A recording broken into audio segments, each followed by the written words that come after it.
If you would like to get your song reviewed, dear listener, there's the Filthy Capitalist option. As Sori says, $125 gets you straight to the head of the line. You don't have to be a part of the alliance. You don't have to be part of the group. Wait a minute. And the biggest thing is you don't have to wait. You hop, skip, and jump right in front of everybody. $125 gets you there. You do that 3 times and then get mashed down to the $75 rate for perpetuity. Yes! Also, there is a band review option.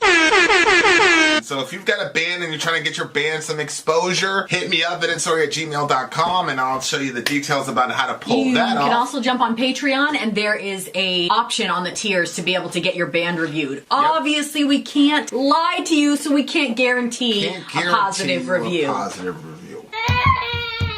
Get what you get. It's just rubbish. Rubbish. Rubbish. That's British for garbage. My favorite is the community option. $1 at the gate gets you in a Patreon. You get to join an alliance. The alliance joins their points together, and that helps determine what songs that we do. The alliances hang out on Discord. Message me on Patreon to get the link. And they do all kinds of other cool things. They do Minecraft, Dungeons and Dragons. Yeah. It's really a community within the community. Anybody can go in the village, facebook.com/Vin and Sori. There's 160,000+ people on the channel. What's cool about the Discord is that it offers a real opportunity for community connection, friendship, that type of thing. And it's on Discord, so if you're not a Facebook person, it's for you. You start off at $1. Right. Plus you get exclusives. Sori and I are working on a song. So the first 15 seconds of that was on Patreon. Also, at $15 tier and above, when we actually debut the video, they're going to be there live with us. There you are, dear listener.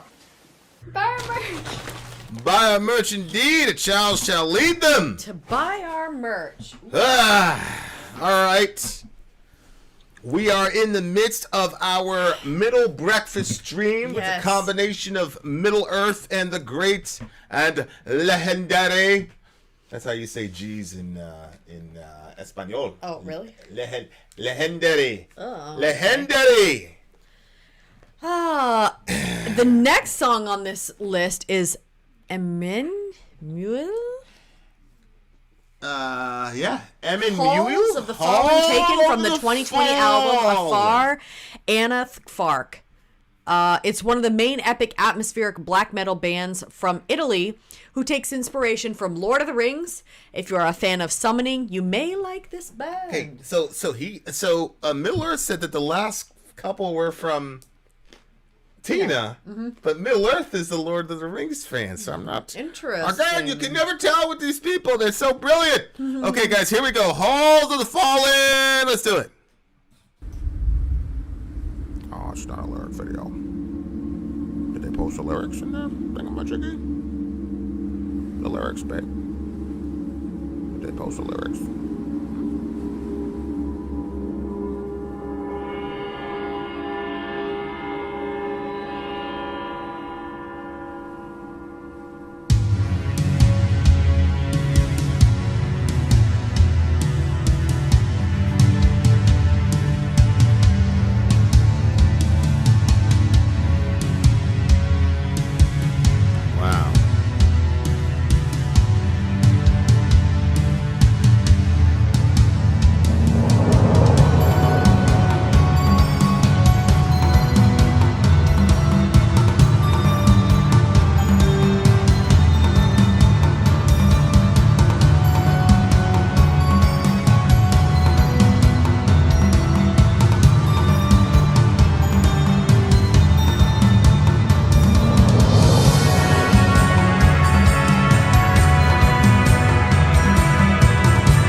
That Wow. was a deep song. That's very interesting. That is very interesting. What was the name of that song? Well, it's a little bit hard to pronounce, but it's like Emyn, Muil? Halls of the Fallen is the name of the song. All right, that's another one I got to get on my short playlist. Okay. When the song was starting, I was not a fan of the vocal style at first. And then they brought in that singing, man. Whoo! And it was like overlapped. There was like one that was, it's the, and then the other one where I mean, she was saying something else. I don't know what they were saying at the different times, but like they overlapped it and it was so much. Oh man, it was absolutely beautiful. Oh, I wouldn't say necessarily that I didn't like the vocal style at first. It was I couldn't really hear it. Yeah. It wasn't very, very loud, but Yeah. but holy shit, wow, what a beautiful sound. Yeah. I'll tell you what, there's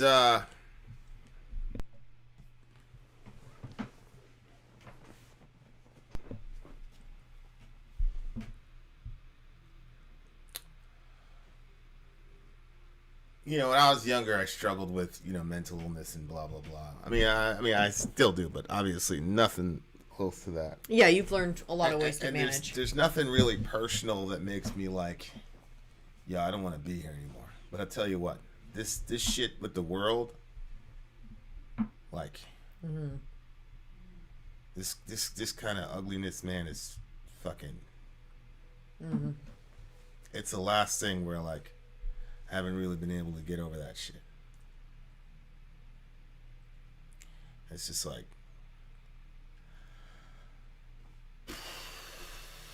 that's the shit that just makes me, I just do not want to be here, man. So a song like that, especially after like the song, you know, the discussion right before is like,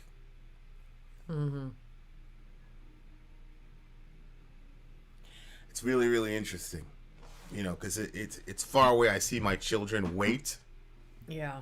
which is kind of like the inversion of that famous the famous Viking prayer that was in you know, this one, lo, there do I see my father, there do I see my mother and my sister and my brothers. I see the line of my people back to the beginning. Lo, they do call me. They bid me to take my place among them in the hallowed halls of Valhalla, where the brave shall live forever. Yeah. This one, like, so he's looking back Yeah. at his ancestors, but this one is like he's looking forward to his future children, looking back, waiting for. That's a really, really, really cool line. I actually, you know, you can go into the lyrics here because I didn't read the lyrics when it was going on. I was just enjoying it, man. The journey that it was. Absolutely beautiful. So where are you getting that? Where it was him looking to the second future half and of the back? song where he says, I wonder how it will be on the other side, whether by blade or time, we are all doomed to die. Forever we shall wait to be judged. We'll meet you there when you see them fall, and my spirit wanders from the veil to the unknown far beyond the sky. And then at the very end, it says, far away I see my children wait until the end of time. Wow. Okay. Far away I see beyond the veil, and I hear you call from the elder halls. Okay. It's like, that's amazing. It's a Yeah. beautiful concept about, you know, just a human family and, you know, people being connected to their people and thinking about their children and thinking about their ancestors and thinking about you as somebody's ancestor and your children waiting for you. And this is all gonna be over one day, inshallah. You know, and we're looking into more hopeful eschatologies and hopeful understandings of how God relates to human beings. And, Yeah. and it's very fascinating. I have a friend, and I considered the guy a complete heretic when I first met him. And one of the things that he was talking about was the doctrine of hell makes people violent people. And I said, man, Ben, you're out of your you're ridiculous, blah, blah. Yeah, get out of here. And he said, yeah, it makes you a cold, unfeeling, horrible person. Wow. Yeah. Because he said, you think God's going to set people on fire forever, you got to be a hard motherfucker. Especially the form of evangelicalism we all came up in, which is most people are going to hell. Yep. So if you think that God is going to set people on fire forever and that most of the people you're around are going to burn forever, there's all types of cruelty and unfeeling horror. And you'll be easy. It'll be easy for you to just dispense with people and just, judge them and whatever, because you think God's just going to just set everybody on fire. Most everybody around you is going to, of course, you're not going to get set on fire, but your nasty ass friend is. And it just makes you this like real kind of, but it's subtly cold because it's hidden under all this religiosity. Mm. But like, now that you question that stuff and you go, well, maybe there's a chance for blah, blah, blah. I'm not going to say it, maybe there's a chance for blah, blah, blah. And then you're like, oh, well, maybe God actually truly loves that person. Mm-hmm. It's harder for you to just go, oh, he's just, you know what I'm saying? Yeah, I don't know if I. It's hard for me anyway. That. Yeah. Go ahead. What were you saying? I don't know if I really did that. Like, even when I had the doctrine of hell like I used to, I don't think that I was just easily, I don't know, maybe you saw something different from me, but I always felt like I was like horrified for people, and like I don't feel like I just dispensed with them. But you're not like those people. I keep trying to explain to you. Like when you brought up the kids in cages and you're like, what the fuck? Yeah. How'd they respond? Yeah. You see what I'm saying? They should come in legally. And look, I don't know if that connection is. I'm saying for me personally in my journey, when I start really looking at really heretically hopeful eschatologies, and then I look at the early church at Perk. We got to talk about this, and they did not. A lot of really credible early church fathers did not believe in just how we came up about the afterlife. They just didn't. And they had very hopeful, and it's like, wow, man, like, I'm talking about for me what's been happening for me emotionally with people as I've looked at that eschatologically speaking, or when you were talking about Jordan Peterson and you have all these dictators and Lenin and all that, but then they run into Jesus and they all take a knee. You know what I'm saying? Yeah. And it's like, what happens after that? Yeah. That has so many implications for me for a guy who doesn't know much theology. Mm-hmm. You know, that he really 100%. Doesn't. 100%. He's always been on the outskirts of theology, but then when you... Yeah, he was talking about he goes on Bible Hub. Yeah, he goes on Bible Hub to get... And the way he was talking about it... It was like, great. You can go on Bible Hub. There's a whole page of commentary. Page of commentary. I was thinking somebody needs to tell this man about Logos. He's going to lose his friggin' mind. He's going to lose. There's a lot more. You know what I'm saying? Although I miss the simplicity of something like Bible Hub, where you think you've got all the information now. Yeah. There's a whole world out there. Yeah. I was like, when I heard him say Michelle, that today, I was right. like, Evangelicals using the fear to control people, doctrine of hell, manipulation tactic. Yeah, no, she's right. Yeah. But aside from the manipulative, that's the surface level. So I'm just talking about like the heartlessness of evangelicals is very difficult for me to reconcile to a degree. We're almost always on the wrong side of empathy. Almost always. And so it's like, what accounts for that? Yeah. And I don't know. I'll have to talk to Perk. I would say my end times eschatology. That's where my cold. Ruthless. You're going to be in an airplane. God's going to rapture out the I truly didn't care. And fuck those people. Let them die in a horrific plane crash, and then let them drop straight from I didn't think about the implications of all the beliefs. I was just so focused on being raptured out that I didn't think of how that was going to affect everybody else. My point is just like,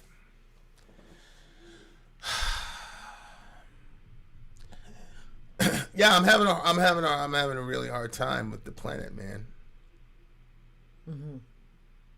Now I just like want this shit to be done already to a degree. You know, not in a like Tool Anima type way, but just in a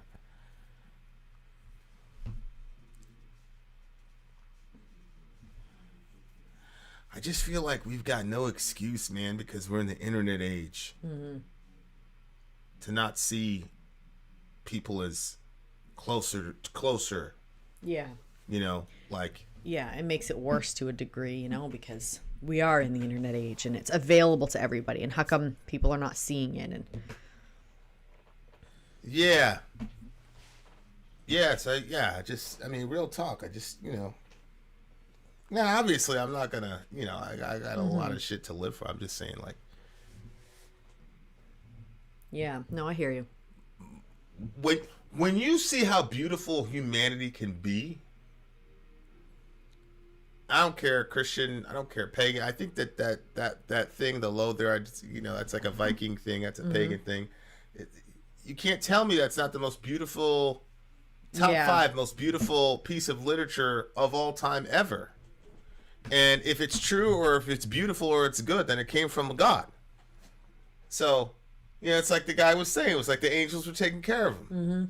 So, like, when you see, like, damn, like, we have such potential to, like, be beautiful to each other. And, like, we can't do it. We're not doing it, man. Well, in that area, we're not. Yeah. But the song, and then when you see, somebody said, like, metalheads are Neanderthals. You know, like, that's what people think, you know, Knuckle Dragon, Neanderthal, and, like, I mean, some of this shit is rivaling classics, in my opinion, as far as, like, ability to move you emotionally. Yeah. You know what I'm saying? Like, it's amazing. I thoroughly enjoy it. The song was 10 minutes. It didn't feel like 10 minutes to me at all. It was such a it didn't feel like 10 minutes. Yeah. It was. I always find it fascinating when I choose to rate the song before the song is over, and when it started, it was going to be like a 6 something, and then it made its way up to an 8.4 for me. Mm-hmm. Because it just kept getting... no, I'm sorry. It was an 8.7. Because it just kept increasing. And those vocals in there and just the way... The overall feel of the song was just... I really, really liked it. Yeah. I love the song. It was... Song of the night. We got one more song to go. Mm-hmm. But I'm going to say it's the song of the night for me so far. It's a 10 for me. I really, really love the song. Okay, we got one more song for you guys, dear listeners. Stay tuned. We shall return. Vin out. Sori out. Gone.